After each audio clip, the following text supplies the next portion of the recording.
Si creían que de todo menos política se acababa, ya regresamos. Y en esta ocasión tenemos una invitada especial que viene de raíces bien humildes y decidió innovar en la música.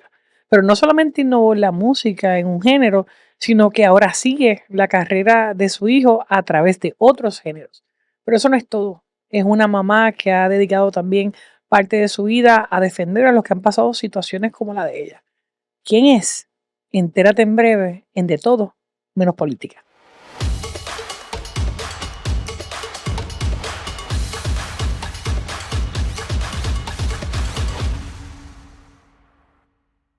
Bueno, amigas y amigas, llegamos nuevamente a De Todo Menos Política.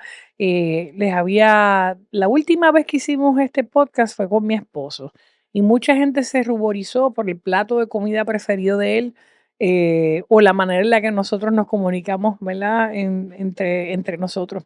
Sin embargo, este programa es mucho más que eso. Ay, atiende cosas de personas que tienen distintas raíces, distintas aficiones en la vida, y hoy me acompaña, yo que soy ochentosa, que me encanta la música y me encanta el merengue. Tengo una invitada hoy que accedió a estar aquí. Ella vive entre Puerto Rico y Orlando, y que se mudó a Puerto Rico desde muy joven. Y vamos a hablar de eso, pero nos acompaña doña Carmen Rosa Santos. Contenta de que estés aquí. Hay gente que se va a acordar de ella en unos minutos, y otro el que la va a recordar de épocas bien recientes, pero para mí es un privilegio el que pueda estar conmigo hablando de todo menos política. El privilegio es mío, de verdad. Yo creo que no todo el tiempo se tiene la oportunidad de ser entrevistada por la gobernadora. Fue algo bien sorprendente para mí cuando se me hizo el acercamiento y yo decía, wow, con la gobernadora en un programa que se titula De todo menos política, qué difícil. Sí, es difícil, es bien difícil. Y más para mí, porque yo todo le encuentro, ¿verdad?, la función política, pero hemos mantenido este podcast así precisamente porque hay historias que la gente quiere saber, que quieren tener quizás otra perspectiva o cómo uno ve las cosas fuera de la parte política. Y usted vino a Puerto Rico, su familia de muchos médicos, y aún así, que por la presunción de que se iba a estudiar, ¿verdad?, ese campo de la ciencia, usted dijo que no, que a usted le gustaba la música. Pues mira, fue algo bien impresionante para mi padre, porque mi padre entendía que yo quería ser artista, cantante, no quería estudiar. O sea, él no veía esto como una carrera. Y Eso fue, le pasa a muchos padres y sí, después se dan cuenta del éxito de sus hijos, pero en el caso suyo, usted vino a Puerto Rico temprano, jovencita, a 15, 17 años, correcto. y audicionó para una agrupación que en aquel momento era novel, no habían orquestas lo que estaba pegado en esa época era el merengue, ¿verdad? Y se crea la orquesta de las chicas del can, y usted cae en ese grupo. Ahí estuve yo. Pero usted se vio siempre que iba a hacer merengue, no baladas u otras cosas. Realmente cuando uno le gusta cantar, es bien difícil al principio uno poder definir cuál es el género que a mí me gusta. Pues uno empieza a cantar de todo. Yo, por ejemplo, empecé a cantar en el coro de mi colegio, ¿me entiendes? En colegio monja. En un colegio de monjas. O sea, yo estaba cantando en el colegio de monjas cuando en ese entonces cantábamos el Padre Nuestro, imagínate. Y de ahí el merengue. Y de ahí, pues, participé en varios festivales, la cual yo no canté merengue, yo canté balada, ¿Verdad? pero se me presenta la oportunidad de que Wilfrido Vargas necesitaba eh, una chica para el frente de la agrupación y ahí yo pues entro en eso y fui escogida y estuve con las chicas del CAN. Entonces ahí sí, obviamente, el merengue me Y encanta. ustedes viajaron con la chica del Oh, can. Ustedes sí, pegaron bien duro. claro, muy duro. Y no se Mami, perdían ¿qué será lo que quiere el ustedes negro? no perdieron una discoteca, unas fiestas patronales. Todo. Yo, imagínate tú, todavía yo lo tengo en mi iPod. ¿Verdad? La chica del can, obviamente fueron la primera organización de Fue la mujeres, primera orquesta de mujeres. primero que esta de mujeres en merengue. Sí. Guau, o sea correcto, que usted es pionera de ahí, jovencita, sí, y hacía de todo. Y después se muda a Nueva York y allá se va a las chicas de Nueva York. es correcto. ¿Y cómo fue eso? ¿Y siguieron éxito tras éxito? Sí, estuve con las chicas de New York y entonces ahí es cuando yo salgo embarazada de Austin, quien hoy es Arcángel. El nombre artístico, Arcángel, Sí, pero, don Austin Agustín, Santos. Santos, mejor conocido como Arcángel, que está en otro género y que ha sido muy exitoso. Y usted dijo: "No, espérate, yo, conozco la fama, conozco lo que es el glamour este de la música, los viajes, los sacrificios, quiero que mi hijo crezca fuera de eso". Pues prácticamente yo ya tenía mi conocimiento, ¿no? Y entendía que donde al mundo que estaba entrando era un mundo bastante pesado, muy fuerte, porque de todo el mundo es conocimiento que el reggaetón empezó en la calle, Ujú. prácticamente. O sea, no fue un género que fue inmediatamente apoyado Al por revés. por la disquera. Al revés, Exacto, yo recuerdo que había hasta, políticos que decían que había que prohibirlo por que ley. había que prohibirlo. Pero entonces, Exacto. nace él, usted se dedica 100% a él, después tiene, ¿verdad?, sus otros 2 hijos, y se mantuvo por ahí viendo. Cuando él nace, yo decido retirarme de mi carrera para dedicarme a él. Entonces regreso a Puerto Rico. Él tenía 6 meses de nacido. Cuando yo regreso a Puerto Rico y sencillamente me dediqué a criarlo, después educarlo, después tuve a Priscila, este, y mi tercer niño, a Justin, mi ángel. Sí, que de eso hablaremos también, porque yo creo que como mamá, ahora uno puede entender muchas cosas. Eh, pero usted regresó, después de haber dejado la música, regresó en el 2011. Hizo como que un comeback, ¿verdad? Sí, después que Austin firma con Rafi Pina, yo Arcángel firma quiero, con Rafi Pina. exacto, yo quiero retomar de nuevo y sí hice una producción, pero también ahí entendí que estaba Justin, Que era el momento de él. ¿me entiende? Entonces yo dije, wow, ¿Y cómo usted manejó cuando Arcángel o Austin empezó a decirle: "Me gusta la música, quiero cantar"? wow, fue bien difícil para mí, fue bien difícil, pero sencillamente dije, es lo que él quiere, es lo que a él le gusta y yo voy a estar ahí cueste lo que me cueste. Ven acá, ¿y no fue lo mismo que le pasó a usted con su papá cuando le dijo que usted quería la música? ¿Usted se sintió que se estaba repitiendo la historia? Mira, a diferencia de mi papá, yo sí entendía que ser artista era una carrera. Ujú, Mi okey. papá no lo veía de esa forma. Mi papá entendía que ser artista era ir a la universidad, recibir un título y todas mis hermanas prácticamente estuvieron en la rama de la medicina, una era psicóloga, otra generalista. Entonces, él entendía que no había pasado conmigo, que no había pasado eso. Y cuando usted vio que Austin tenía ese don, lo encaminó, yo me imagino que puso todos sus conocimientos y experiencia para ayudarlo en esos inicios de carrera. Mira, cuando mi hijo me expresa esto que quiere hacer, o que yo me doy cuenta más que todo, quiere expresármelo, era que yo tenía que andar detrás. ¿Dónde está? En el estudio. Y yo decía, ¿en el estudio? No, porque voy a grabar. Y yo decía, wow, mi hijo va a entrar a esto y yo sé lo que le espera.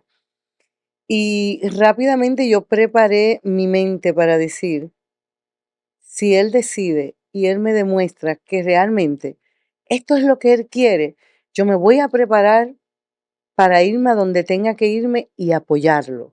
Inmediatamente empiezo a bregar con él, a trabajar con él.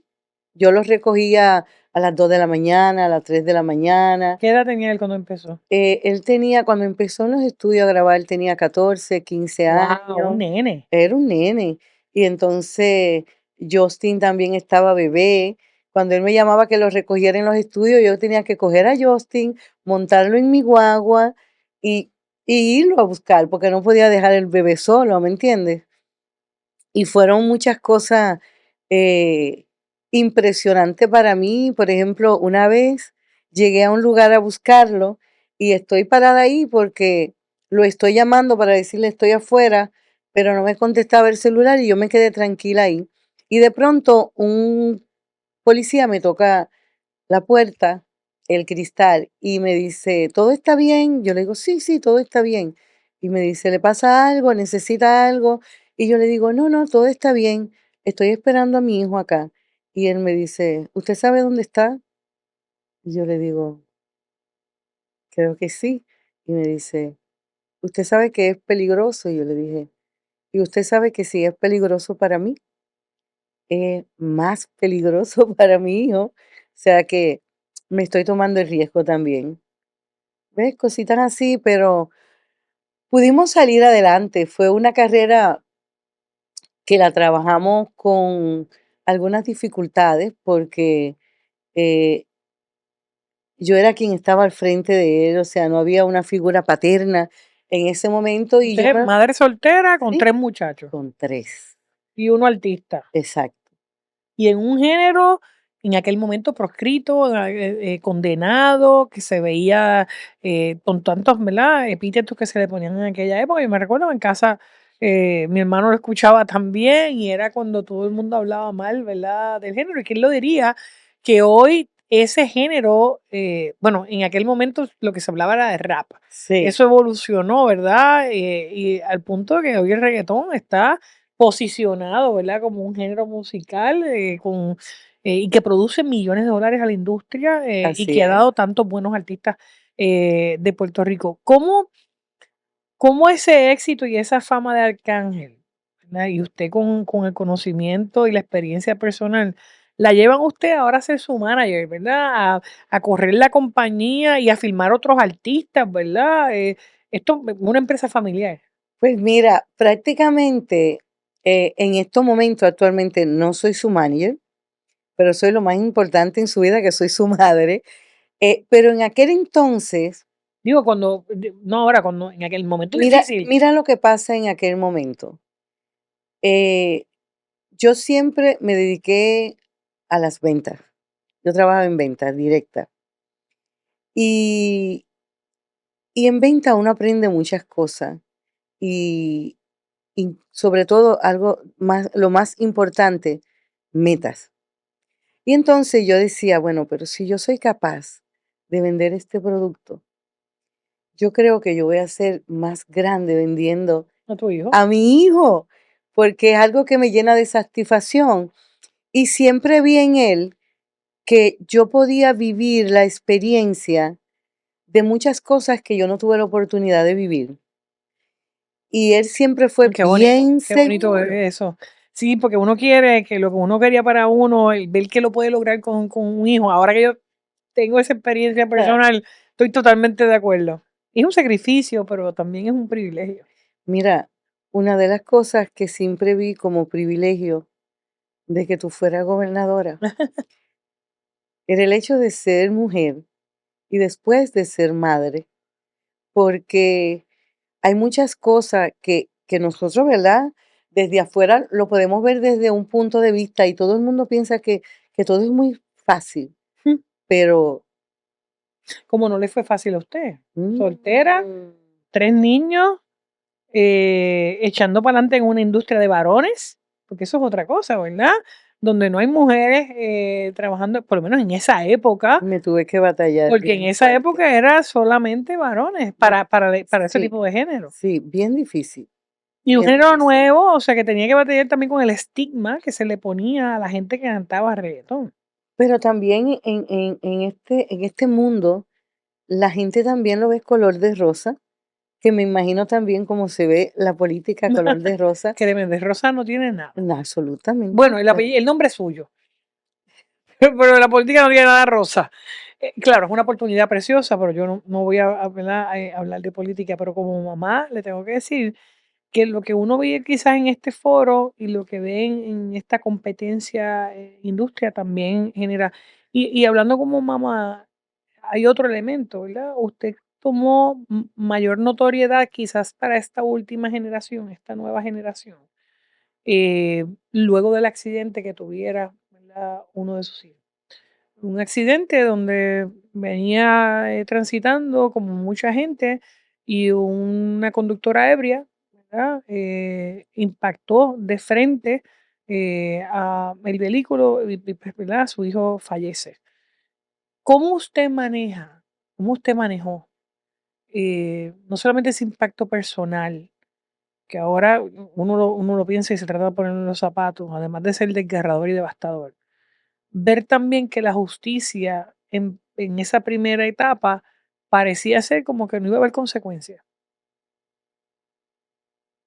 Porque ahí es que usted se convierte en portavoz pública. Y la gente empezó a decir: "Espérate, espérate, espérate, aquí está pasando algo y esta persona que ocasionó la muerte no va a tener ningún tipo de consecuencia". Mira, Jennifer, tocando este tema, quiero aprovechar para darte las gracias, porque cuando esto pasó en mi vida, yo recibí una llamada tuya,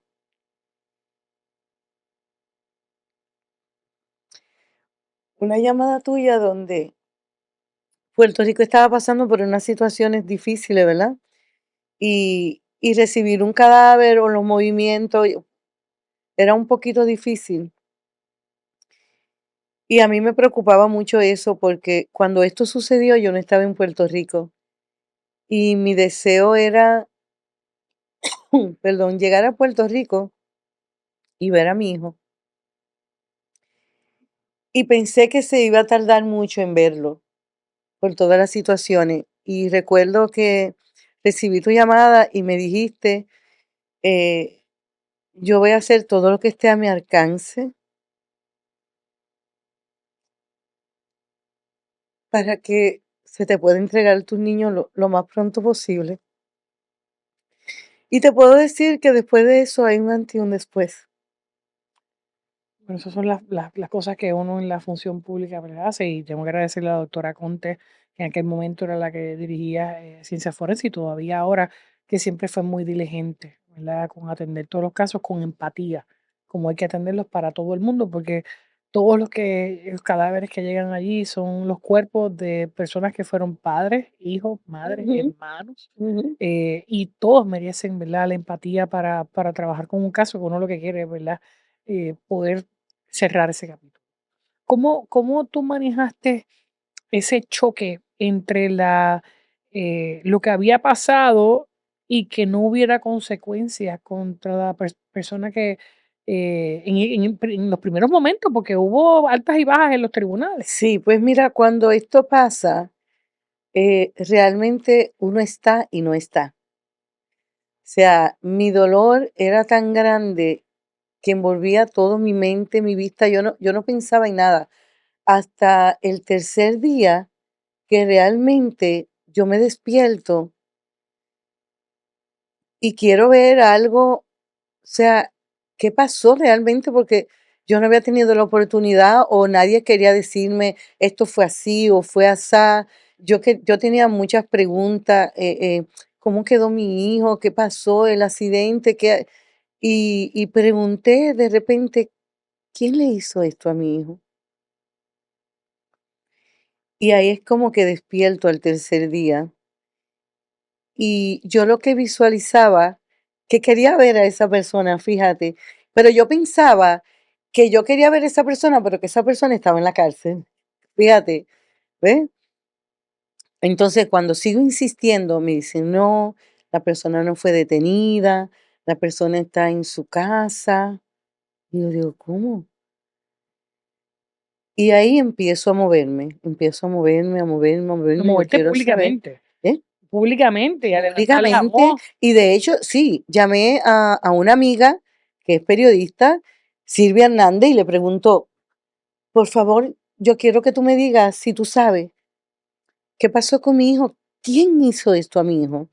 Y entonces ahí es que ella me dice, voy a verte, quiero hablar contigo, y me explica todo lo que está pasando, que esta persona fue llevada al hospital y que del hospital sencillamente se fue a su casa. Y yo empiezo a moverme y me meto a fiscalía y todo, pero Y esa lucha que de ir a la ¿verdad? Porque uno entiende que cuando existe un accidente como este, automáticamente las autoridades van a tomar acción y uno como víctima, en este caso, mamá de la víctima, va a ver que la justicia se va a servir y que en un momento dado hasta la gente pensó: "Aquí no va a pasar nada, aquí no va a haber consecuencias". ¿Usted llegó a pensar eso? mira, como yo lo veía, lo veo, pues obviamente siempre como una madre que por sus hijos va a llegar hasta el final. Yo te puedo decir, por ejemplo, en el caso de Austin, desde el día uno dijo públicamente, yo la perdono. Y para mí en verdad fue muy chocante. O sea, es chocante porque es la persona, pero yo lo analicé y yo le entendí, él no estaba mal. A mí también me tocó y yo, será difícil para el mundo creer, pero no hay un espacio en mi corazón para sentir odio por Mayra. No lo hay, aunque la gente lo crea. Pero sí yo creo que la justicia tiene que hacer un trabajo, que tenemos que educarnos, que si nosotros Sí, incumplimos con algo, hay una hay una consecuencia consecuencia. y en este caso realmente no soy yo la que estoy llevando a Mayra ¿Se ni se la voy a se llevar. sintió frustrada en algún momento con el aparato de justicia cuando hubo la primera resolución, antes de que obviamente se apelara a la decisión? Sí, me sentí frustrada, Y por pero eso se movió a los medios, me moví a los medios, pero también tuve unos fiscales que desde el día uno me demostraron que iban a estar ahí para mí. eso es bien importante. De verdad te digo que es que ya para mí no son ni los fiscales, son Familia, parte de mi vida. Y yo creo que son parte de las cosas que Justin quiso que estuvieran al lado mío después de su partida. cuando termina el caso en el tribunal, ¿usted siente que cerró ese capítulo, que pudo cerrar para concentrarse entonces en lo que usted quería después de esta fundación? Todavía no está cerrado. No, bueno, que la pérdida de un hijo no se cierra jamás. Exacto. Pero Pero pero pero la el litigio, la controversia, mira, cuando la jueza Wanda eh, toma sus decisiones, en este caso, yo te diría que fue de los momentos después de la partida de Justin más difíciles de mi vida, porque sencillamente yo entendí que no fue justo. Y de nuevo pensé que se derrumbaban muchas cosas, pero los fiscales me dijeron, esto no termina, amén. tranquila. Y lo que he tratado es de siempre preguntarle a otra persona que no estén en mis zapatos. Y yo te preguntaría, tener la oportunidad de estar contigo, ¿cómo tú lo has visto? Que ha estado desde afuera. Bueno, esa situación, uno yo me tengo que poner los zapatos de la víctima, en este caso, la familia de la persona fallecida. Eh, no es fácil, porque uno depende de cosas que no puede controlar. Y Uno que no puede somos, controlar los tecnicismos de la justicia, no puede controlar las determinaciones de la ley, no puede determinar quién va a ser el fiscal, quién va a ser el juez, cómo se va a manejar, y uno está a la merced, ¿verdad?, de que los que conocen esos temas los puedan trabajar en el tribunal. De una decisión que luego, pues, gracias a Dios fue apelada y se resolvió, ¿verdad?, de una manera más equitativa. Pero a mí lo que me, ¿verdad? Lo que me mueve es cómo surge la fundación, ¿verdad? De pues, una pérdida tan grande, ¿cómo usted dijo: "Yo puedo ayudar a otra gente a que no pasen por esto"? pues mira, yo llegué a Puerto Rico prácticamente 16, 17 años, ¿verdad? Vengo de República Dominicana y fue algo, yo digo que Puerto Rico es mi nación, República Dominicana es mi patria. Y de verdad te puedo decir que aún con toda la carrera de mi hijo, yo nunca pude imaginar cuánto Puerto Rico me amaba. Y Puerto Rico me ha apoyado tanto y la justicia ha sido justa Amén, conmigo. amén. Amén. Yo creo que los puertorriqueños somos empáticos, ¿verdad? Nos ponemos en los zapatos de las personas y ese cariño está ahí. Y obviamente también el reconocimiento a su otro hijo, ¿verdad? A Ángel, que lo cogen en un momento de su vida también, en plena carrera artística, la pérdida del ser más cercano, ¿verdad? De su hermano. eh, y yo, pues, obviamente tengo que agradecerle, porque no todo el mundo está dispuesto a venir a un programa como este, a abrir el recuerdo de un momento duro, difícil, que a veces uno trata hasta de borrar, y hablar esa experiencia, ¿verdad? Como familiar de una persona que ha fallecido a causa, ¿verdad? De una persona que guió de manera negligente.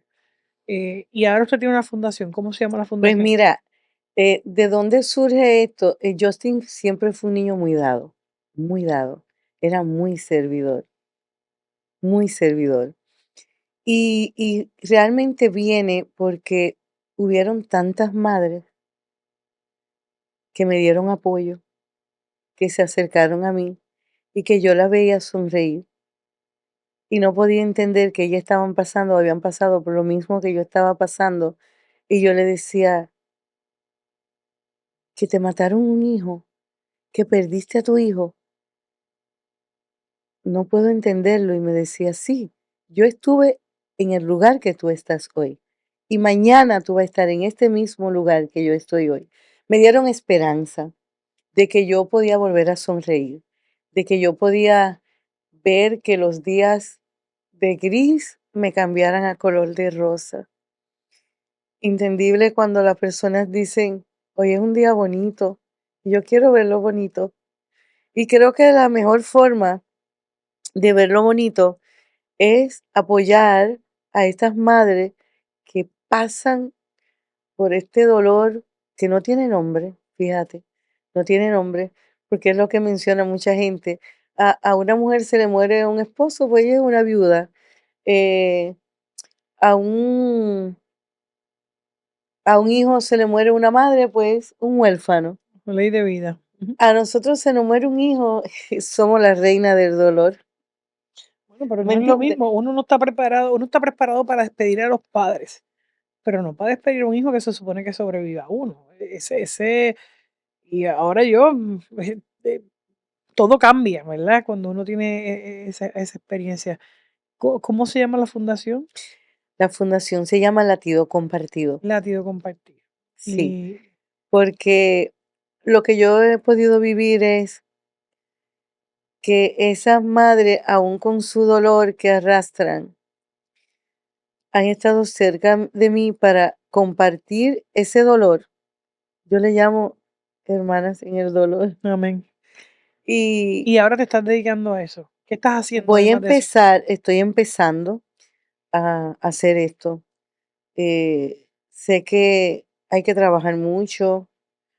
Ya estoy tocando algunas fichas que sé que son personas que están ahí, que van a estar para mí, que van a colaborar conmigo, porque la realidad es que yo he conocido que hay muchas madres que dentro de este dolor tienen que levantarse, ir, enfrentarse a un mundo ahí afuera, irse a un trabajo donde hay momentos que uno no quiere levantarse de una No, cama. uno se quiere quedar llorando. Uno se quiere quedar llorando y tienen que irse. Y yo quiero trabajar esta fundación para poder decirle a esta madre, es como cuando las mujeres están embarazadas, ¿verdad? Que los trabajos le dan 3 meses de vacaciones porque tienen que cuidar el niño, lactarlo. Pues yo lo que quisiera es poderle decir a esa madre, quédate y llora a tu niño y quédate tranquila, que aquí vimos un grupo de mujeres que vamos a apoyarte para que tú puedas pasar ese duelo eh, en tranquilidad con tus seres queridos y nosotras ya conociendo que después de hoy viene un mañana y que las cosas van a cambiar, porque lo primero que pensamos que se nos fue la vida y que se nos acabó todo. Y poderle decirle que va a haber un mañana, que va a poder sonreír y que realmente, cosas que me han tocado aprender a mí, ¿verdad? Que de las cosas que quiero enseñar o traer personas que son los que me han ayudado, de que la muerte no existe. Amén. Todos resucitamos en Dios, así que Y que es un hasta luego, hasta que nos volvamos a ver, que es la forma que acostumbro a despedirme ahora, hasta que nos volvamos a ver, porque nunca sabemos cuándo es la última amén. hora, el último minuto. Y en eso estoy trabajando en base a eso. Muy bien, pues yo te agradezco, ¿verdad? Que te hayas abierto, ¿verdad? Conmigo y con hablando de todo menos política, para que la gente tenga también la otra cara de los hechos, la otra cara de las familias de una persona que fallece, cómo se enfrenta al sistema, en este caso, de dónde viene de la música, que la música sigue por ahí, eh, que vemos que este género sigue creciendo y cómo tú sigues, ¿verdad? Asesorando de alguna manera a Arcángel con esta experiencia que marca a toda la familia. Así que a nombre de mi esposo, ¿verdad? Y mío, mi esposo es fanático de Arcángel también. Gracias por haber sacado tu tiempo, por estar en Puerto Rico y por aportar, porque sé que lo sigues haciendo en distintos frentes. Pues mira, yo te diría gracias a ti, permitirme poderte ver desde ese otro lado, ¿verdad? Que no es la política, que sería lo más fascinante del mundo, que la gente se pudiera dedicar, ok, es la gobernadora, pero sé que no es la oportunidad de todo el mundo, pero sería lindo. Y yo sé que tú eres una persona que eres muy de pueblo, que eres popular, digo, perdón, No, no me preocupa. Yo entendí el contexto de lo que quería ¿entendiste? decir. ¿Verdad? Que yo creo que siempre te he visto en la multitud, te he visto compartir y gracias de verdad de darme la oportunidad de yo poder decirle al mundo a través de tu programa eh, las cosas gigantes que Justin sigue haciendo después de su partida, Amén. después de su partida. Gracias de verdad de todo corazón. Mira, gracias a Papá Dios y a la Virgen que nos permiten hacer esto. Así que muchas gracias, ¿verdad? A doña Carmen Rosa Santos, las chicas del CAN, pero también artífice, ¿verdad? De mover hacia adelante a sus hijos en el respaldo que le ha dado cada uno de ellos. Así que esto es un episodio más de todo menos política.